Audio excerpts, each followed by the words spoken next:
Hello and welcome to the class of English. My name is Akash and I'm teaching a poem. Its name is Fog. I'm just telling its message and its summary and its theme. What is the theme? The poem Fog is beautifully written by poet Carl Sandburg. Carl Sandburg. Carl Sandburg is a poet and he says, according to this poet, what we can observe is, we can just observe that a poet must be a great observant. First thing is, a poet must be a great observant, or we can say a poets are great observant because they can observe anything. इस कविता में यही है कि एक poet जो होता है वो बहुत तगड़ा एक ऑब्जर्वेंट होता है, किसी भी चीज को एनालाइज करता है, किसी भी चीज के बारे में लिख देता है। उसने एक पेड़ देखा, लिख दिया, चांद देखा, लिख दिया, पानी चल रहा है, नॉर्मल बंदे को लग रहा है कि पानी चल रहा है, ठीक है जी चल रहा है, लेकिन उसे वो चलता हुआ पानी, नदी का, नाले का, बहता हुआ बारिश, उस पानी में भी वो कुछ ना कुछ लिख देगा, ठीक है। तो ये इसके अंदर एक इंपॉर्टेंट बात है इस कविता के अंदर। दूसरा, इसमें कंपैरिजन हुआ है। दूसरा क्या है इसके अंदर? कंपैरिजन। तो मेटाफर का इस्तेमाल है, आप बोल सकते हो, ठीक है। Metaphorically, this is the word that you have to write in your answer, metaphorically. The poet Carl Sandburg metaphorically compared the coming of cat, the movements of cat with the movement of fog. Okay, the poet metaphorically compared the coming of fog with that of a cat. जैसे जैसे जैसे जैसे fog आती है, धीरे धीरे धीरे fog आती है, थोड़ी देर वो रुकती है कुछ रात के टाइम तक, और अगले दिन सुबह चुपचाप गायब हो जाती है। स्लोली स्लोली आती है, स्लोली स्लोली चली जाती है, बिना किसी के पता लगाए। तो without being noticed, okay, without being noticed. Fog comes without being noticed, और कैसे आती है? Silently, silently. और दूसरा एक वर्ड है स्टेल्थी, इसको मैं साफ लिख रहा हूं, स्टेल्थीली। स्टेल्थी का मतलब होता है चुपचाप, STEALTHILY, stealthily. The fog comes stealthily without making any noise and stays for some time and then it goes away. He is the poet Carl Sandburg is an American poet and he perhaps somewhere he had sat in Chicago. Chicago में कहीं ये बैठा रहा होगा, ठीक है, Chicago में बैठा और वहां बैठकर उसने ऑब्जर्व किया, उसने देखा धीरे धीरे धीरे धीरे फॉग आई, धीरे धीरे फॉग आई, कुछ समय के लिए रुकी, शाम को, रात में, और अगले दिन सुबह फॉग चुपचाप चुपचाप निकल ली, ठीक है। So in this poem writer metaphorically compare करता है, इसने फॉग को आते हुए देखा, महसूस किया, ऑब्जर्व किया, एनालाइज किया, because he is the poet and he is a great observant. Poets great observant होते हैं।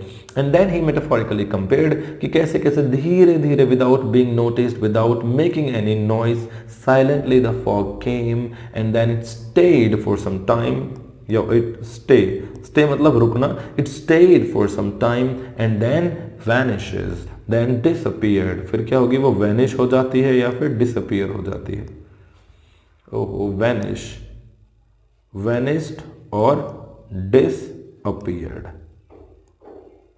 फॉग कम्स, डिसअपीयर्ड और वैनिश, चुपचाप आई और चुपचाप चलेगी। तो यही छोटी सी पोइट्री है। हाँ, इसमें एक इंपॉर्टेंट क्वेश्चन है जो आप नोट कर सकते हो। वो क्वेश्चन है कि हाउ ये वाला पोएट कार्ल सैनबर्ग जो फॉग के बारे में बात कर रहा है, और अपनी जो फर्स्ट कविता थी द डस्ट ऑफ स्नो, उसमें poet Robert Frost dust of snow उसको इस्तेमाल करते हैं, डस्ट ऑफ स्नो। तो आप इन दोनों कविताओं को देखकर, डस्ट ऑफ स्नो, ज्यादा बुरा लिख दिया मैंने, डस्ट ऑफ स्नो। तो डस्ट ऑफ स्नो और फॉग, इन दोनों में से आप क्या एनालाइज करते हो, क्या डिफरेंसेस है, क्या सिमिलैरिटीज है? तो सीधा एक दो लाइन में तो आप लिख सकते हो, बाकी इट इज एन ऐसे टाइप क्वेश्चन, इसमें आपको पूरी ऑब्जर्वेंट की तरह एक बढ़िया से वर्ड्स का इस्तेमाल करते हुए लिखना पड़ेगा। आप बोल सकते हो both the poem the fog by Carl Sandburg and dust of snow by Robert Frost, both this poems depict मतलब शो करती हैं, पेंट अ पिक्चर, अभी थोड़ी देर पहले मैंने इंग्लिश के लेक्चर में जो एडिटोरियल था उसमें बताया था, एडिटोरियल वाले लेक्चर में पेंट अ पिक्चर वर्ड आया था।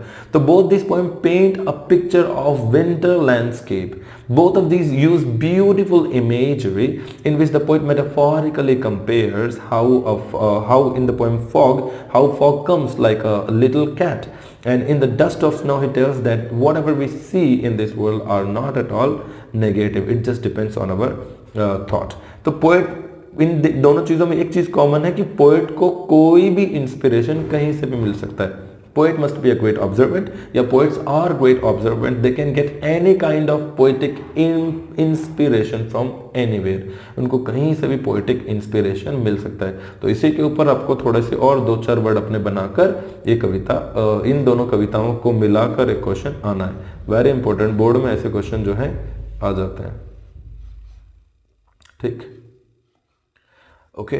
और दूसरा क्या हो गया इसमें, फॉग के बारे में क्या हो गया, फॉग में भी बहुत ब्यूटीफुल इमेजरी का इस्तेमाल हुआ है। थीम क्या है, थीम ये है कि poet can get any kind of inspiration, या पोएट कैन